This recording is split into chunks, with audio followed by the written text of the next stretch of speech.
As more than one example has been given of how knights bore themselves in battle, it behooves us to tell something of the doings of a knight-errant, one of those worthy fellows who went abroad to prove their prowess in single combat. Such a knight was Jacques de Lelaing, a Burgundian by birth, born early in the 15th century. Jacques was well brought up for a knight. Literature was cultivated in Burgundy in those days, and the boy was taught the arts of reading and writing, the accomplishments of French and Latin, and in his later life he employed the pen as well as the sword, and did literary work of which specimens still survive. In warlike sports he excelled. He was still but a youth when the nephew of Philip the Good of Burgundy carried him off to his uncle's court to graduate in knighthood. The young adventurer sought the court of Philip. Well equipped for his new duties, his father, William de Lelaing, having furnished him with 4 fine horses, a skillful groom, and a no less skillful valet, and also with some good advice to the effect that, inasmuch as you are more noble than others by birth, so should you be more noble than they by virtues, adding that few great men have gained renown for prowess and virtue, who did not entertain love for some dame or damoiselle. The latter part of the advice the youthful squire seemed well inclined to accept. He was handsome, gallant, bold, and eloquent, and quickly became a favorite with the fair sex. Nor was he long in gaining an opportunity to try his hand in battle, a squabble having arisen between Philip and a neighboring prince. This at an end, our hero, stirred by his errant disposition, left Philip's court, eager, doubtless, to win his spurs by dint of battle-axe and blows of blade. In 1445, he appeared at Nancy, then occupied by the French court, which had escorted thither Margaret of Anjou, who was to be taken to England as bride to Henry VI. The occasion was celebrated by festivals, of which a tournament was the principal feature. And here the Burgundian squire, piqued at some disparaging remarks of the French knights, rode into the lists and declared his purpose to hold them against all comers, challenging the best knight there to unhorse him if he could. At the banquet which followed, Jacques was as fresh as if newly risen from sleep, and his conquests among the ladies were as many as he had won among the knights.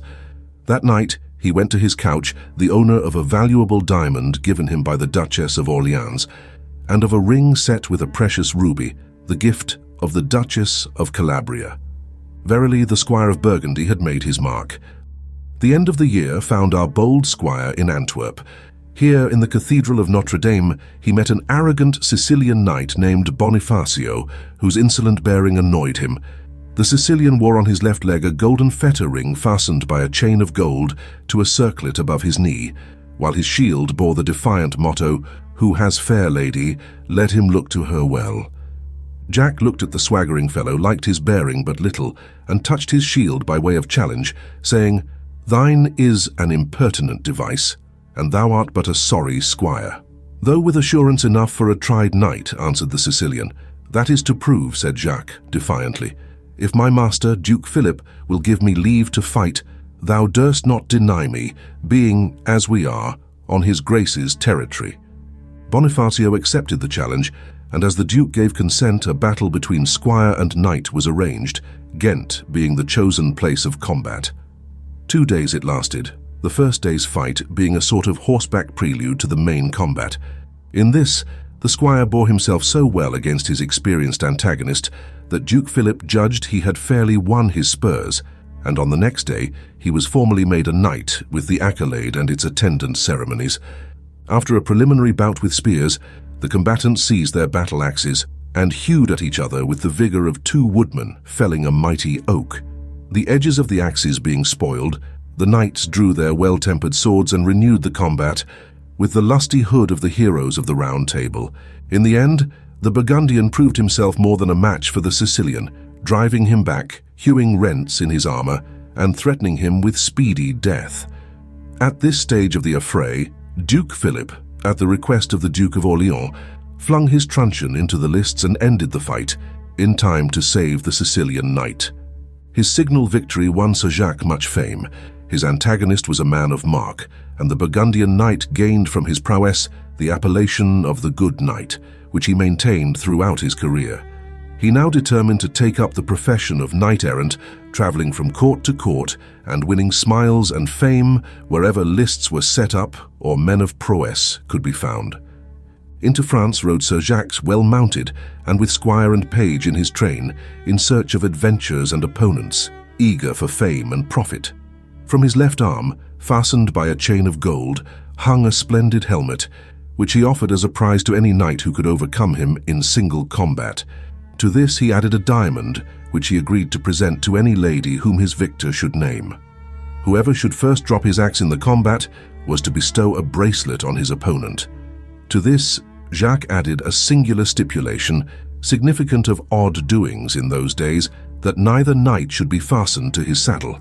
For all else, he put his trust in God and his own right arm, and in the aid that came to him from the love of the fair lady who had more power over him than aught besides throughout the entire world. Thus prepared and thus defying, Sir Jacques rode through Paris and the other cities of France without meeting a knight ready to accept his challenge.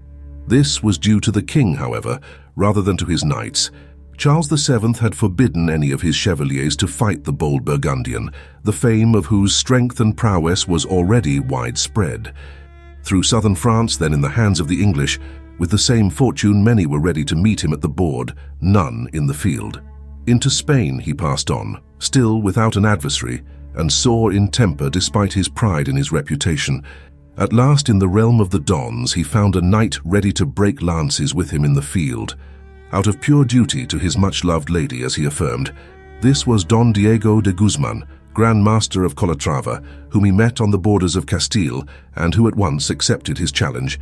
Yet single combat in those days was not quite the easy affair we might imagine it, if we judged from fiction and legend. Before a knight could indulge in mortal affray, he was obliged to obtain the consent of his sovereign, provided that peace ruled between his country and that of his antagonist, as was the case between Spain and Burgundy. The King of Spain was absent. An answer could not be had immediately.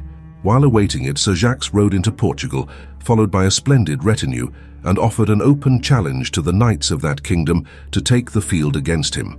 His ride was almost a royal procession. The story of his one combat seemed to have gained Jacques worldwide fame. From the frontier to Lisbon, he was met with a continuous ovation, and in the capital, where a ball was given in his honor, he was invited to open the dance with the Queen for partner. And so it went, an abundance of merrymaking, unlimited feasting and dancing, but no fighting. Sir Jacques grew melancholy. He pleaded with King Alfonso. "I have had a turn in the dance with your queen," he said. "Now let me have a tourney with your knights, and so let it rest," said Alfonso placably. "Ride back to Castile, and do thy worst upon Guzman's hard head and strong ribs." There being nothing better to do, Jacques complied, and made his way to Valois, having learned that the King of Spain had graciously consented to the combat. The 3rd of February, 1447, was the day which had been fixed for the battle between the two knights, for the grace of God and the love of their ladies, and on the advent of that day, the city named was so crowded with sport-loving Spaniards that its streets were barely passable. The knights were conducted to their tents, which they were not to leave till the clarions had thrice sounded the signal of battle. Don Guzman, however, proved inconveniently brave and eager. At the first trumpet blast out, he sprang and muttered fiercely when ordered back. The second blast brought him out again, and this time the king himself sent him back with an ugly word. The third blast sounded. Out now flew both combatants. Battle-axe in hand, they made at each other, and soon the ring of axe on helmet delighted the ardent souls of the thousands of lookers-on. At length, Diego's axe was hurled from his hand. Jacques, with knightly courtesy, threw down his, and an interval of wrestling for the mastery followed. Then they drew their swords and assailed each other with undiminished fierceness. What might have been the result, it is not easy to say. Sir Jacques had no carpet knight to deal with in Don Diego, but the king ended the business by throwing his truncheon into the lists and refusing permission to the combatants to finish their fight on horseback as they wished. They thereupon shook hands, while the air rang with the shouts of the spectators. War followed, the Duke and his robber barons fighting against the rich cities of Belgium, and spoiling many of them. In those wars Sir Jacques took part. At length, in June 1453, siege was being made against a stronghold, against whose walls the Burgundians plied a great piece of artillery, an arm which was then only fairly coming into use. Behind this stood Sir Jacques, with a number of other nobles, to watch the effect of the shot, Just then came whizzing through the air a stone bullet shot from a culverin on the walls of the castle.